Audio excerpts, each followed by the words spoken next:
شريك له وأشهد أن محمد عبده ورسوله اللهم صل وسلم على رسول الأمين وعلى آله وصحبه أجمعين أما بعد.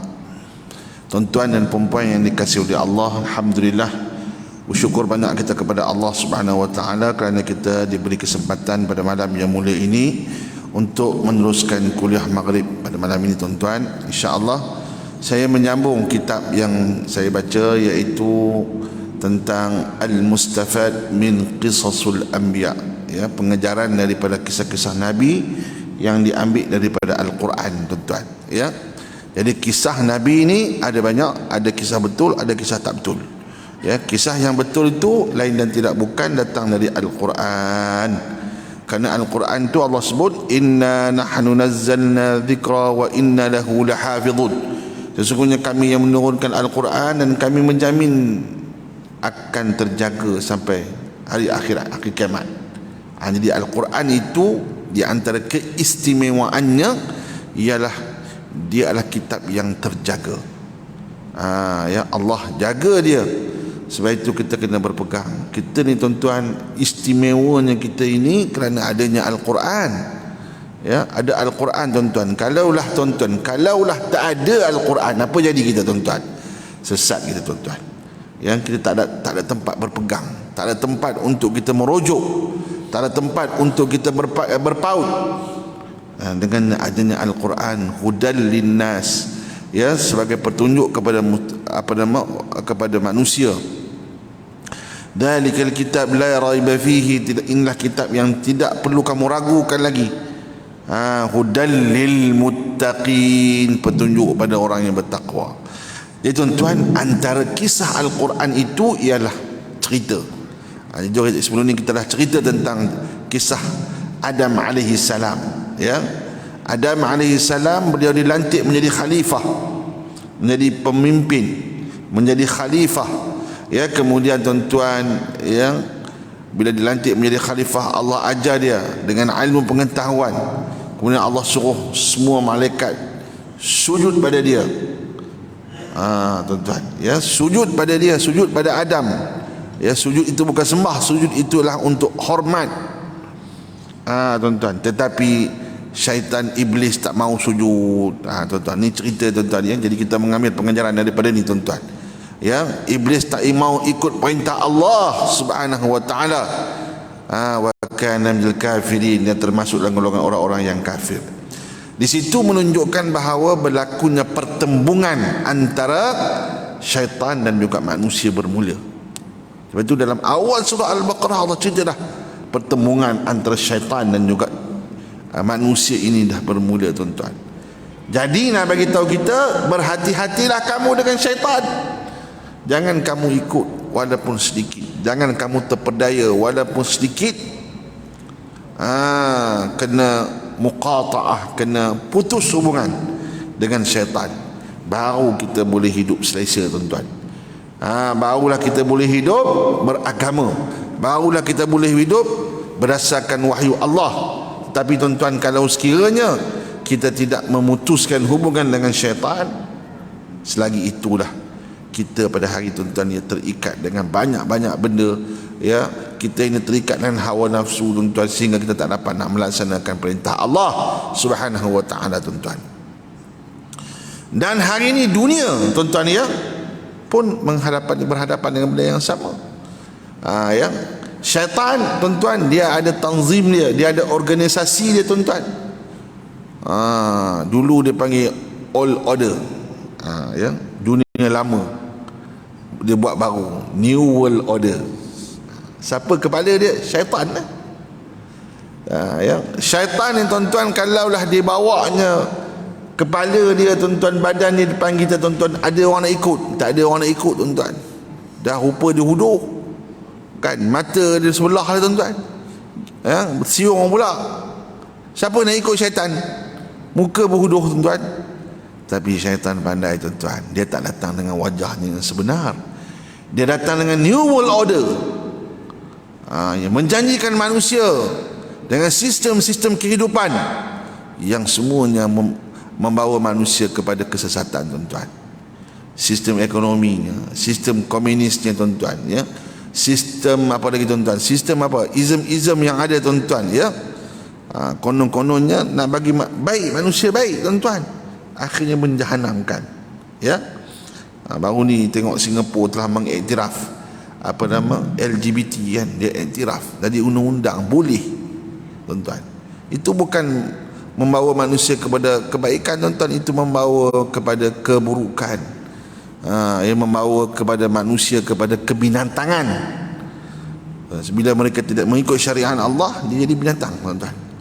Sebab apa? Sebab terpengaruh dengan syaitan, ya, terpengaruh dengan ajakan syaitan yang menggunakan dengan berbagai-bagai uslub tuan-tuan, menggunakan dengan berbagai-bagai cara untuk mengajak manusia supaya sesat, supaya masuk neraka tuan-tuan.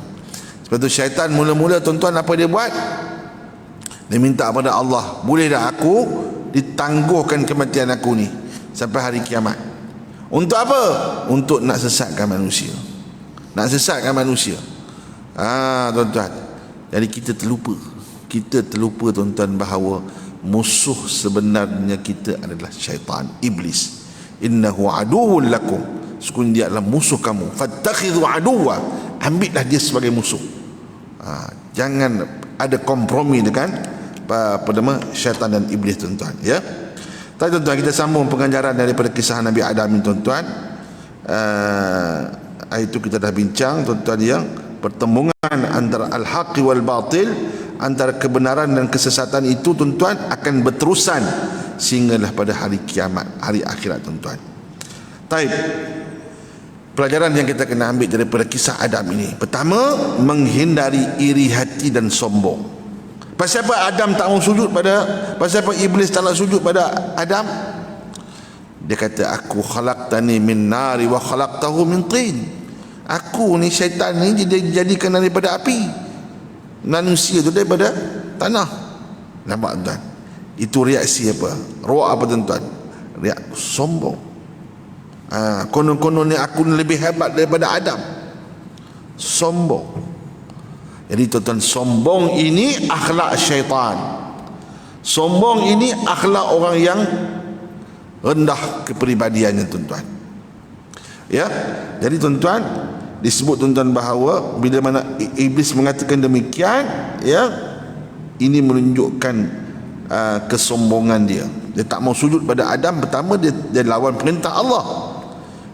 Kita cerita minggu lepas tuan-tuan, ya, bila kita ni Allah perintahkan sesuatu kena ikut, tak ada alasan pun kena ikut dulu. Sebab kita Islam tu mana taat, Islam tu mana al-istislamul inqiyad, patuh, ya. Walaupun tak ada alasan lagi, walaupun tak ada sebab lagi tuan-tuan, tak apa, kemudian kita tahu, sebab kita yakin bahawa perintah Allah itu ada kebaikan-kebaikan, ya. Segala larangan Allah itu ada keburukan. Kita yakin dah, walaupun kita tak tahu lagi tuan-tuan. Tapi Adam tak mau ikut perintah Allah tuan-tuan. Apa nama iblis tak nak ikut perintah Allah. Ya. Jadi orang yang sombong ini, kata Rasulullah sallallahu alaihi wasallam, la yadkhulul jannata man kana fi qalbihi mithqala habbatin min khardalin minal kibir. Tidaklah masuk syurga orang yang dalam hatinya ada kesombongan, walaupun seberat sebiji sawi sekalipun. Itu tuan-tuan, kita kena putuskan akhlak ni, kita buang sombong, ya. Bila ada sombong tuan-tuan, mana itu dah akhlak syaitan tuan-tuan, ya. Apa hakikat sombong? Kata Rasulullah sallallahu alaihi wasallam, al-kibir, orang yang sombong, orang yang bongkak, batarul haq, orang yang menolak kebenaran. Itu sombong tu tuan-tuan. Apa dia? Batarul haq, mana orang yang menolak kebenaran. Wa ghamtun nas, dan orang yang memperdekehkan manusia. Dia kira dia je, ya. Dia telah menghijabkan diri dia daripada kebenaran, ya. Syaitan bukan dia pergi sekolah tuan-tuan, dia tak sekolah. Lepas tu dia kata, aku daripada api, lebih baik daripada tanah. Sebab apa tuan-tuan? Sebab dia rasa api itu mulia.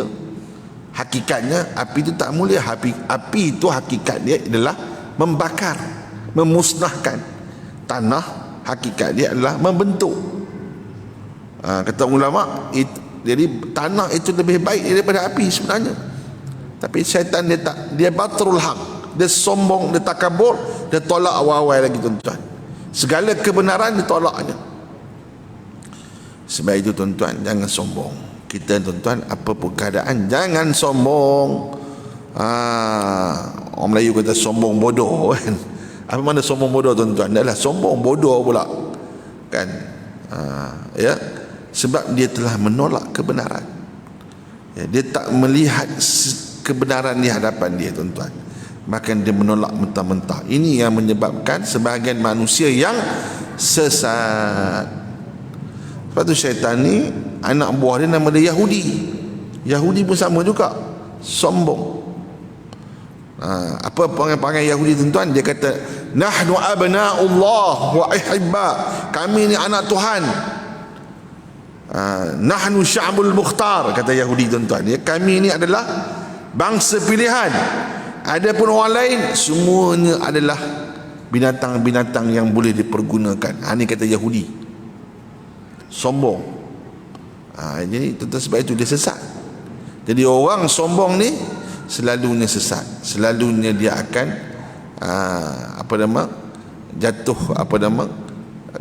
dia akan jatuh ke lubang kehinaan tuan-tuan, ya. Jadi tuan-tuan, sebab itu kita kena menjaga diri kita daripada sombong tuan-tuan, ya. Jadi itu pengajaran yang kita ambil daripada hakikat, daripada cerita iblis tuan-tuan, ya.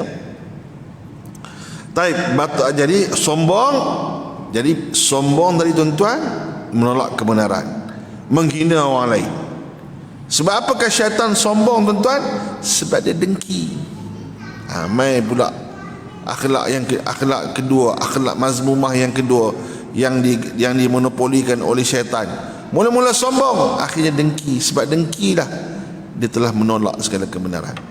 Dengki Adam tu dapat istimewa.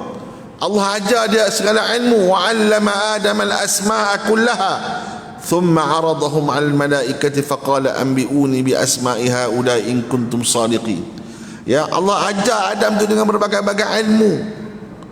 Ada pandangan ada tafsir kata Allah ajar dia dengan berbagai bahasa kepada Adam alaihissalam. Jadi yang iblis ni yang dah lama tuan-tuan, dia rasa jealous, dengki. Sedangkan dengki juga akhlak mazmumah.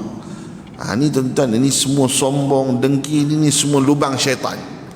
Jadi tuan-tuan, kalau kita ada sifat ini, makna syaitan mudah masuk. Syaitan dengan musa kata Al-Imam Al-Ghazali, ya, dalam kitab Ihya Ulumuddin, dia kata apa? Ada tujuh pintu syaitan yang dia nak masuk pada manusia ni. Syaitan tak boleh masuk kepada kita tuan-tuan. Dia tak suka-suka masuk, kecuali ada pintu-pintunya yang menyebabkan kita terbuka untuk dimasuki oleh syaitan. Antaranya sombong, antaranya dengki. Jadi orang dengki tuan-tuan, bila ada dengki saja, automatik dia membuka pintu, bukan pintu rahmat, pintu syaitan masuk dalam badan dia. Ya, jadi syaitan rancang satu-satu, ya, macam mana dia nak menguasai manusia. Melalui sombong, melalui dengki, akhirnya masuk ke hati kita tuan-tuan. Bila syaitan dapat masuk ke hati kita, dia boleh kontrol semua sekali apa tindak tanduk yang kita lakukan tuan-tuan. Ya. Okey tuan-tuan, sebelum saya sudah tuan-tuan, nanti tuan-tuan saya nak umumkan, insya-Allah nanti ada kalender di belakang. Jadi tuan-tuan boleh ambil kalender secara percuma yang daripada Aman Palestin, balik, ya. Dan dalam kalender itu tuan-tuan, kita ada hari-hari berpuasa setiap bulan, ya. Jadi tuan-tuan boleh ambil, ya. Cuma tinggalkan nombor telefon sajalah, ya. Kita akan ambil nombor telefon, tuan-tuan boleh untuk ambil nama kalender percuma, kalender meja, ya. Baik. Tuan-tuan, itu dia. Sebab itu kita tuan-tuan, kita orang Islam, kita diminta supaya jangan ada dengki. Bukan kita, kadang-kadang orang dengki dengan kita. Pun kita minta lindung supaya Allah melindungi orang yang dengki kepada kita. Kita baca qul a'udzu billahi minasyaitonir rajim, qul a'udzu birabbil falaq. Ya Allah, lindungilah kami daripada qul a'udzu birabbil falaq. Aku berlindung kepada Tuhan yang menguasai subuh, falaq, ya. Min syarri ma khalaq, daripada kejahatan manusia. Kita minta lindung supaya Allah lindungi kita daripada orang buat jahat kat kita. Wa min syarri ghasiqin iza waqab, dan daripada kejahatan daripada kejahatan makhluk yang diciptakan, dan dari kejahatan malam apa yang bila mana telah gelap. Selalunya orang buat jahat ni waktu malam. Sebab itu Allah kata apa? Minta lindung daripada kegelapan, kejahatan, ya. Wa min syarrin naffatsati fil uqad, daripada simpulan-simpulan sihir, ya. Orang buat sihir kan. Jadi kita minta lindung pada Allah supaya jauhkan kita daripada sihir. Akhirnya Allah kata wa min syarri ghasiqi wa min syarri hasidin iza hasad, dan daripada orang yang hasad dengki kepada kita. Jadi kita minta supaya Allah Subhanahu wa taala melindungi kita, jangan terjebak orang yang dengki dengan kita. Tuan-tuan. Jadi di antara pesanan Allah Subhanahu wa taala kepada kita, tuan-tuan, melalui suratul falaq yang kita baca setiap hari, tuan-tuan, yang 3 qul huwallah, qul a'udzu bil falaq, qul a'udzu birabbin nas. Bukan baca saja, baca supaya kita ada kekuatan diri, ya. Manusia ni, tuan-tuan, banyak sangat lompongnya.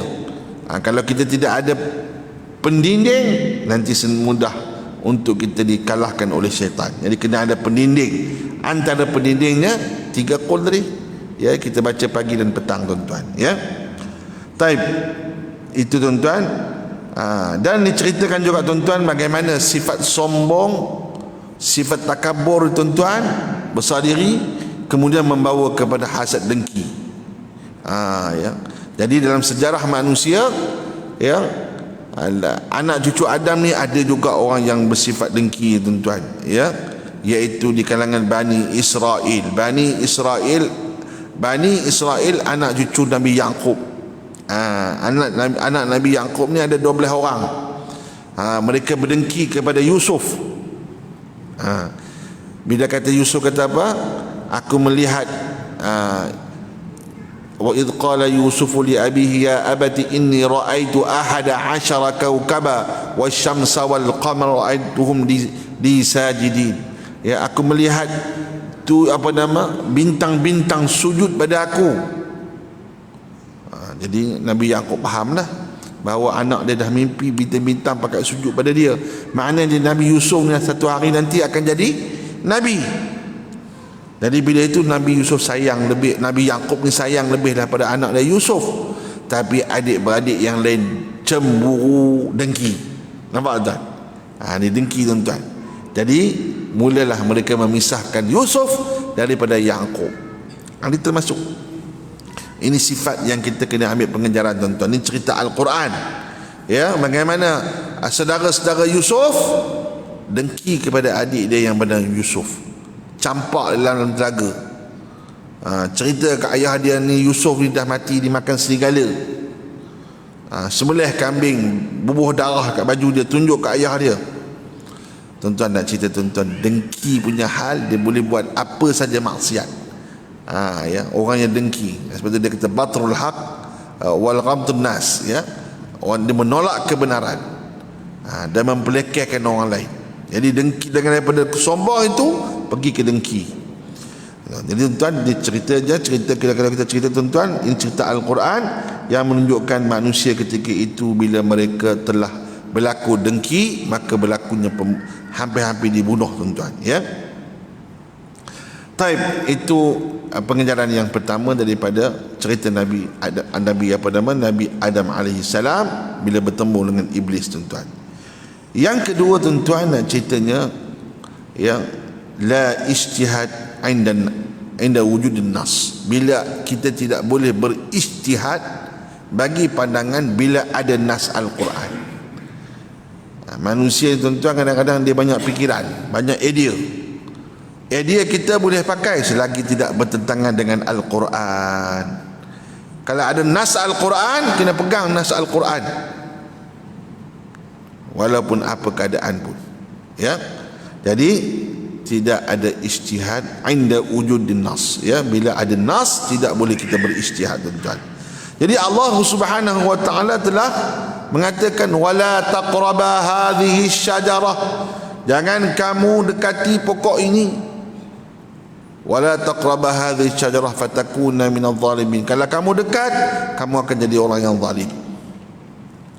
Allah sebut dah. Tapi tuan-tuan, syaitan ni tuan-tuan, saya kata sebut itu, syaitan itu kan dia datang dengan sifat syaitan ni tuan-tuan, orang tak ikut, tapi dia was-waskan kita. Ya, dia cuba usaha memujuk kita, tuan-tuan.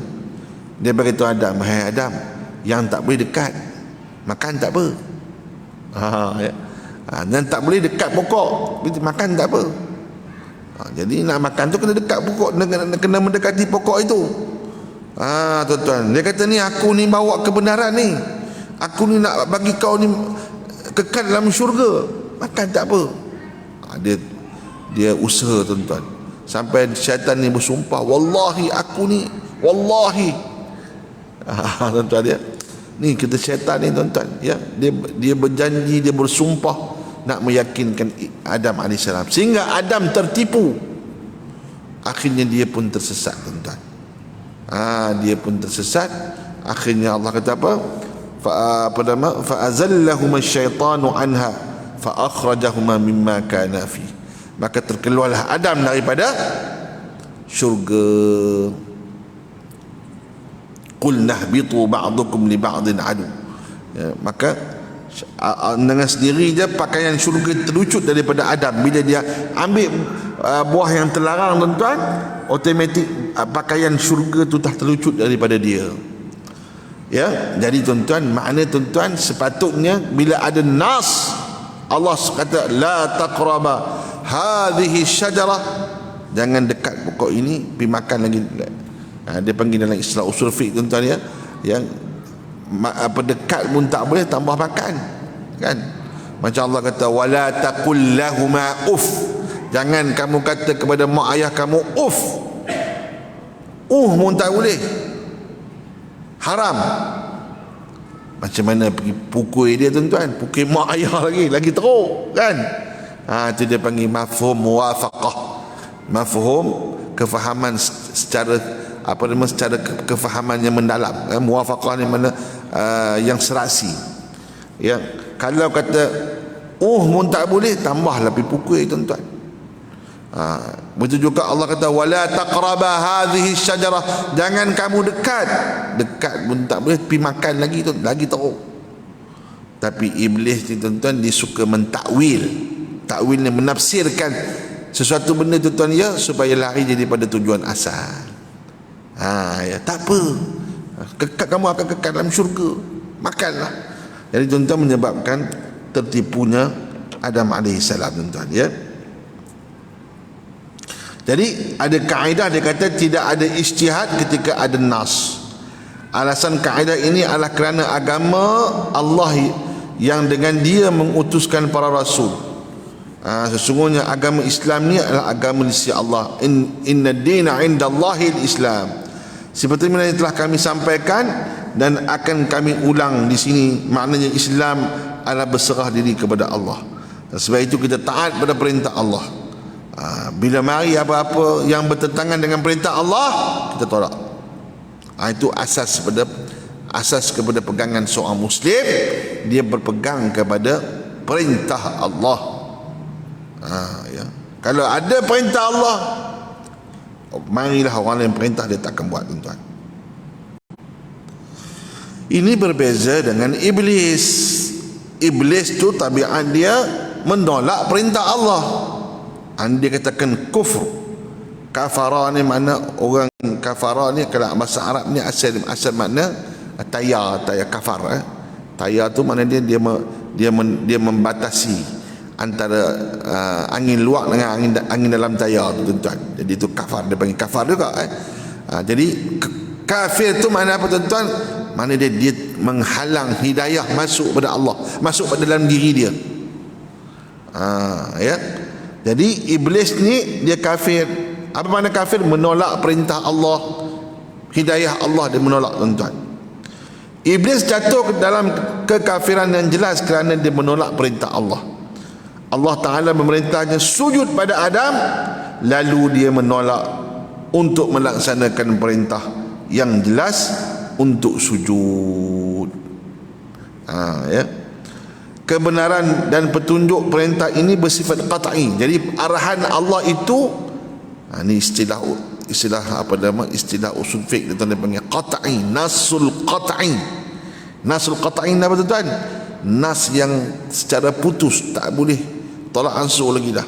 Bila Allah kata aqimus salah, dirikan semayang, tu nas qat'i. Ya, kena semayang. Macam mana pun kena semayang. Sakit nak semayang macam mana? Duduk hospital 3 bulan dah, kena semayang. Lagi ada akal kena semayang, tuan-tuan.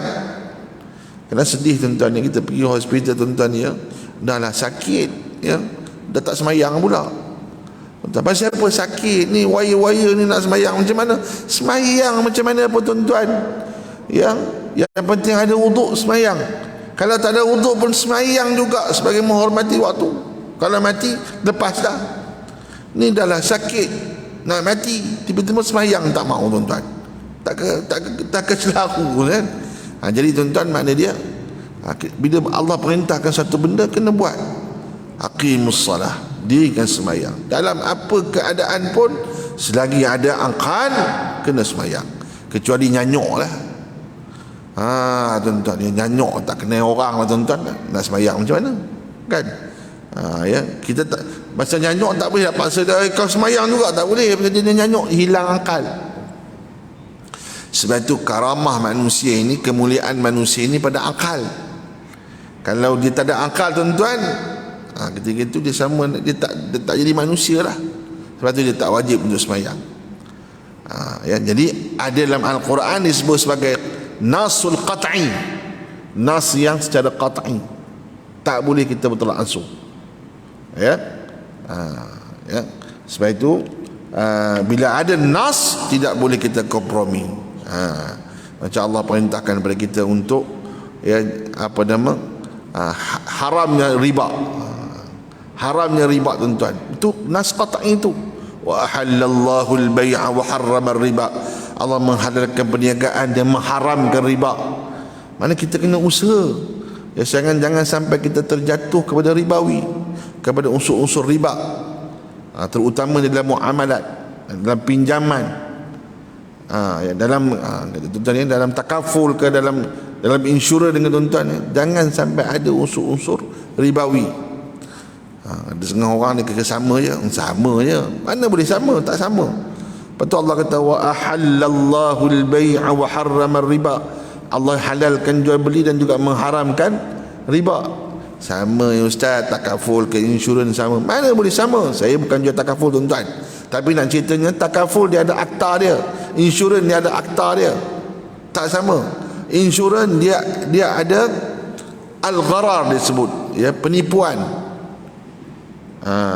Ya, takaful dia ada kepatuhan syarak, tak sama, tuan-tuan. Sebab itu kita orang Islam, kita kena pilihlah takaful, kan? Dia akta tu berbeza, tuan-tuan, ya. Jadi tuan-tuan, makna di sini, tuan-tuan, kita secara mutlak bila ada nas qat'i, kita kena ikut, tuan-tuan, ya.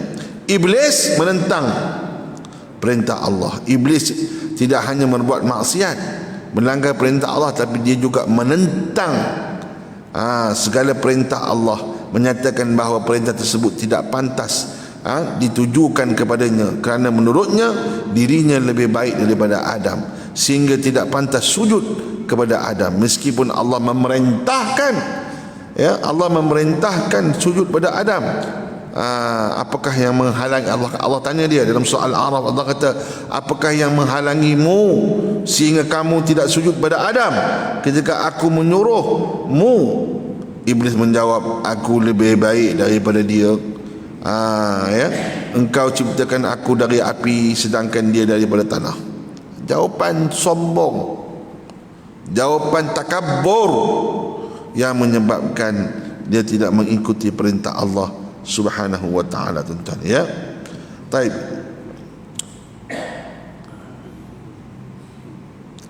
Jadi kewajipan kita, tuan-tuan, ialah kita sanjung akan perintah Allah. Bila nak sanjung perintah Allah, bukan boleh buat seorang-seorang, kena ada berjemaah. Ya, sebagai contoh dia jemaah mari masjid, tuan-tuan, ya. Kalau kita seorang-seorang mungkin kita tak kuat, kan? Tapi dah ramai-ramai semua bakal datang masjid, tuan-tuan, ya. Ini memberikan kekuatan pada kita, tuan-tuan. Jadi kewajipan untuk menyanjung perintah Allah ini kewajipan bukan seorang-seorang, tapi secara kolektif, secara jama'i dia sebut, ya. Jadi aku lebih baik daripada dia bukan sebagai pembenar pelanggaran syariat. Jadi bila syaitan kata ana khairu minhu, aku lebih baik daripada Adam, sebab aku jadikan daripada api, Adam daripada tanah. Semua itu menunjukkan bahawa celupanya kata-kata Iblis alaihi salam, ya. Dia telah berusaha untuk tidak mahu mengikut perintah Allah Subhanahu wa taala. Baik, tuan-tuan. Seterusnya, tuan-tuan, nak cerita, tuan-tuan, ini dia antara pengejaran lagi, ya. Iblis adalah musuh bagi Adam, bukan Adam saja, isterinya dan keturunannya. Iblis tu musuh kepada manusia, termasuk Adam, termasuk isterinya, termasuk keturunannya.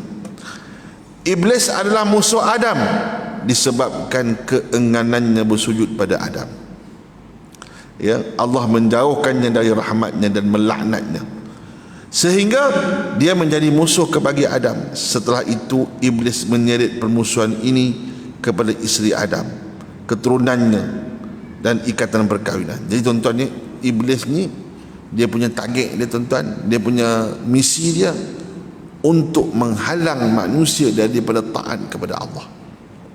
Itu misi dia, tuan-tuan. Misi dia, kalau boleh jangan ada manusia yang taat kepada Allah, yang mengikut syariat Allah. Dia halang, tuan-tuan. Orang nak kahwin, sebagai contoh dia, orang nak kahwin, tuan-tuan, dia bagi idea macam-macam supaya terhalang. Naik sikit mahar tu, naik sikit mas kahwin tu.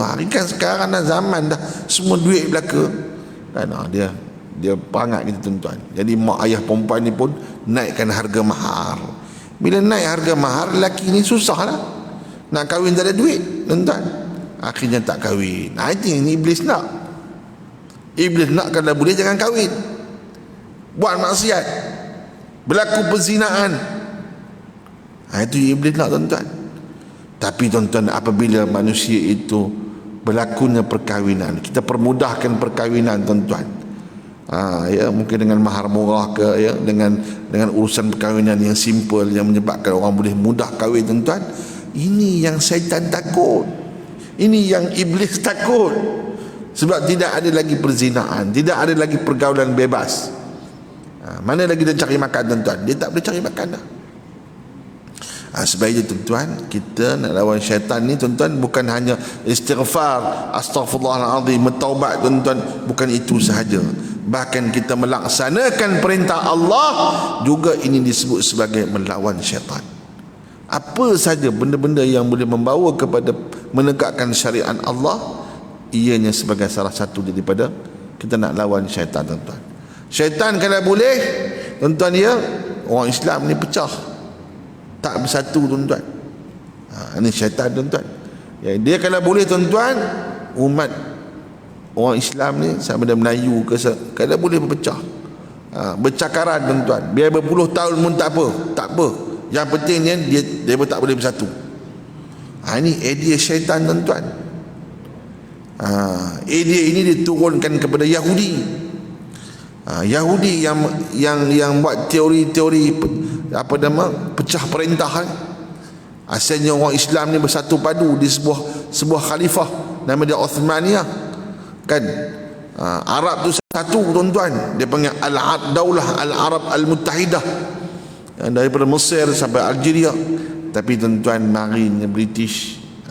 British apa? British Yahudi, ya. Dia pecah-pecahkan negara Arab. Bukan negara Arab ya, negara Melayu pun dia pecah-pecah tuan-tuan. Ya, supaya kita jadi golongan minoriti. Kita kecil tuan-tuan. Kita tak kuat. Ya, tengok di Singapura tu apa berlaku. Melayu tu jadi berapa? Orang Melayu jadi Arab, jadi Jawa, jadi Bugis. Jadi dipecahkan. Jadi golongan minoriti lah. Kan? Yang kuat siapa? Bangsa dia kuat. Tuan-tuan. Jadi tuan-tuan, jadi makna dia kita kena faham ni teknik-teknik musuh, teknik-teknik iblis, ya. Macam mana dia nak pecahkan orang apa nama kekuatan umat Islam. Dulu apabila Salahuddin Al-Ayyubi, zaman Salahuddin Al-Ayyubi tuan-tuan, Masjid Al-Aqsa ini jatuh ke tangan Kristian Rom. Salahuddin Al-Ayyubi meniupkan semangat kesatuan Islam, ya, supaya orang Islam semua bersatu di bawah kerajaan Al-Ayyubiyah lawan Kristian tuan-tuan. Jadi salah satunya apa yang Salahuddin buat, satukan orang Islam. Ini cabaran juga tuan-tuan, nak satukan orang Islam ni bukan kadang-kadang bukan senang. Ya, satukan orang Islam. Akhirnya dia berjaya membebaskan Baitul Maqdis daripada kerajaan Rom Kristian Byzantine. Tuan-tuan. Jadi tuan-tuan, jadi makna dia itu dia. Di antara cabaran kita umat Islam hari tuan-tuan, kita kena ada kesatuan. Hari ni apa yang berlaku di Syria, subhanallah, ya, kita tengok dalam video-video tuan-tuan, ya, menyayat hati kita tuan-tuan, ya. Ayah ni peluk anak, ya. Anak tak mati, ayah yang mati tuan-tuan. Ayah yang ditimpa bangunan, keruntuhan, gempa bumi. Saya pernah juga berada dalam gempa bumi tuan-tuan di Mesir tahun 90-an. Iaitu baru 2 skala Richter. 2 skala Richter ataupun 1.7 lebih kurang tu. Skala Richter tuan-tuan. Itu pun tuan-tuan punya naik tingkat 15 tu, turun tu tak pakai baju boleh sangkut turun. Tuan-tuan takut bangunan runtuh. Subhanallah, ya. Itu dikatakan kiamat kecil. Ya. Itu gempa bumi tu kiamat kecil tuan-tuan. Tambah ni berlaku 7 skala Richter tuan-tuan. Macam mana tuan-tuan? Ya, runtuh habis bangunan tuan-tuan. Terkabui habis manusia. Sebahagian yang hidup, tadi saya tengok dalam satu Instagram tuan-tuan, ya. Budak ni tuan-tuan dia rakam. Ya, dia duduk dalam bawah bangunan. Allahu Akbar tuan-tuan. Jadi tuan-tuan, jadi berilah sumbangan, ya, kepada umat Islam yang berada di Turki hari ini tuan-tuan, di Gaziantep, apa nama tempat tuan-tuan, ya. Saya dah sampai dah Gaziantep tuan-tuan, ya. Gaziantep ni lebih kurang daripada 2 jam naik kapal terbang daripada Istanbul. Gaziantep tuan-tuan, ya. Dari Gaziantep itu kita boleh pergi ke Syria, dekat lah. Ya, lebih kurang dalam 30 km sampai ke Kilis, iaitu sepadan antara Syria dan juga Turki tuan-tuan. Ni kawasan ni tuan-tuan, kawasan yang gempa bumi hari ni tuan-tuan, ini semuanya termasuk dalam dipanggil Ardhus Syam, bumi yang diberkati. Kata Rasul, kata Allah, apa nama, alladzi barakna haulahu, bumi yang diberkati sekeliling Masjid Al-Aqsa itu disebut sebagai Ardhus Syam. Rasulullah sebut tuba li Syam, beruntunglah bagi mereka yang berada di bumi Syam. Tuba li Syam, beruntunglah. Maka sahabat tanya, bimadzalika ya Rasulullah, kenapa orang ni beruntung? Di annal malaikatur rahman basitatun ajnihataha 'alaiha, kerana malaikat yang membawa rahmat tu membayungi bumi ini. Tuan-tuan, dalam hadis Rasulullah kata, iza fasada ahlu Syam fala khaira fikum, kalau di negeri Syam ini rosak orang dia, maka tidak ada kebaikan bagi kamu. Sebab itu tuan-tuan, kita usahakanlah, ya, kami di Amal Palestin, kita berusaha, ya, untuk mengembalikan Masjidil Aqsa balik kepada tangan umat Islam. Ya, Masjidil Aqsa tuan-tuan dah berapa tahun dah berada bawah Yahudi tuan-tuan? Hampir 100 tahun. 1917. Ya, sebelum jatuhnya Khilafah Osmaniyah secara sempurna, dia dah mula ambil Palestin itu berada di bawah British pada tahun 1917 melalui deklarasi Balfour, ya, tahun 1917 tuan-tuan. Sekarang dah berapa? Sekarang dah 2023 tuan-tuan. Dah berapa tahun dah? 100 tahun mereka menguasai Baitul Maqdis tuan-tuan. Jadi tuan-tuan, marilah kita berusaha, ya, berdoa, ya, sambil berdoa tuan-tuan, ya, kita berniat untuk membebaskan Masjidil Aqsa tuan-tuan. Jadi aman Palestin tuan-tuan, kami, ya, hanya membuka tuan-tuan, ya, sumbangan tuan-tuan kalau siapa yang nak membantu, ya. Sedangkan sumbangan ini tuan-tuan adalah merupakan sumbangan jihad, ya, hanya RM10, serendah RM10 tuan-tuan boleh buat pemotongan akaun, ya, serendah RM10, ya, kepada Aman Palestin tuan-tuan. Jadi kita kumpul, mudah-mudahan, ya, kita bukan buat kerja masa hari kecemasan saja, Gaza diserang baru kat kalut tuan-tuan. Tak, kita mula daripada sekarang tuan-tuan, hanya RM10, iaitu derma biasa tuan-tuan. Kalau mereka yang nak buat wakaf di Palestin tuan-tuan, kita kenakan RM50, RM50 sebulan untuk wakaf di Gaza, ya, ataupun di mana, termasuk di Yaman pun kita ada projek wakaf sentiasa berlaku tuan-tuan, ya. Di Syria, ya, RM50 kita bantu untuk projek wakaf bersama dengan Aman Palestin. Tuan-tuan boleh ada borang di belakang tuan-tuan, ya. Dan juga kalau untuk membiayai anak-anak para syuhada, ya, orang-orang yang mati syahid, ya. Sebab orang yang menentang Israel Yahudi ni mereka mati syahid, ya. Kata Rasulullah, di antara kelebihan orang yang mati syahid, dia boleh memberi syafaat 70 orang pula masuk syurga. 70 orang masuk syurga dengan apa tuan-tuan? Dengan ahli keluarga dia boleh. Jadi dengan kita bantu keluarga dia, kita bagi tuan-tuan, ya, bulanan RM100 sebulan tuan-tuan, ya, insya-Allah mudah-mudahan kita jadi ahli keluarga dan kita juga layak untuk mendapat syafaat mereka tuan-tuan. Itu RM100 sebulan, ya, untuk pemotongan kepada keluarga para syuhada tuan-tuan. Jadi tuan-tuan, insya-Allah mudah-mudahan kita doakan, mudah-mudahan, ya, dengan pertolongan yang kita beri ini tuan-tuan, ya, Allah Subhanahu Wa Taala mengizinkan untuk kita mendapat solat di Baitul Maqdis. Kita dapat semayang di Baitul Maqdis, ya, semasa hayat kita ini tuan-tuan, insya-Allah tuan-tuan, ya. Jadi tuan-tuan, itu sajalah sebagai tazkirah saya pada hari ini tentang kisah Nabi Adam alaihi salam, pertemuan Adam alaihi salam.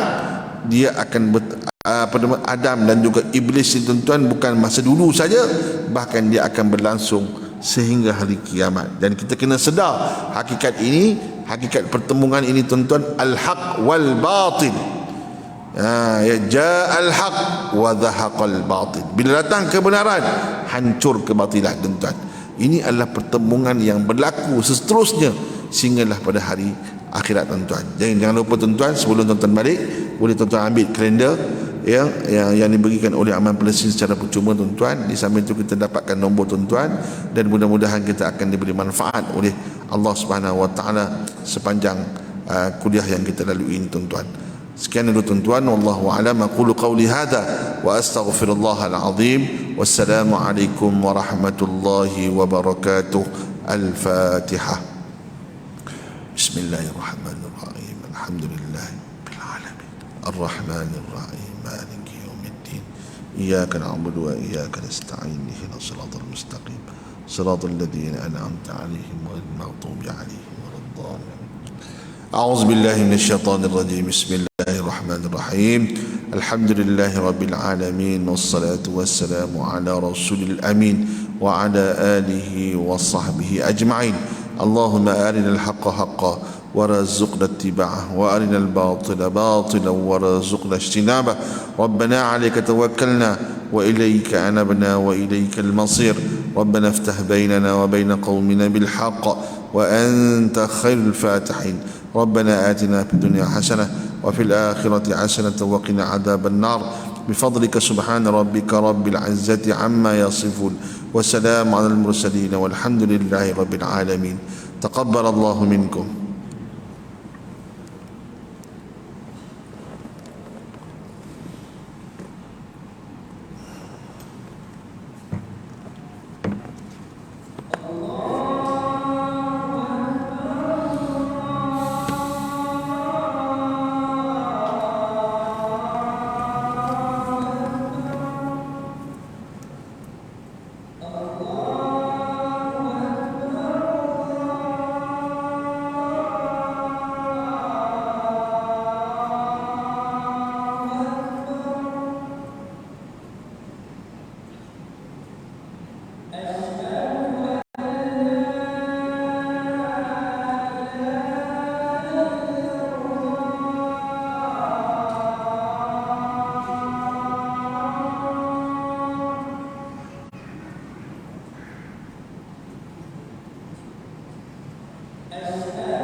Memang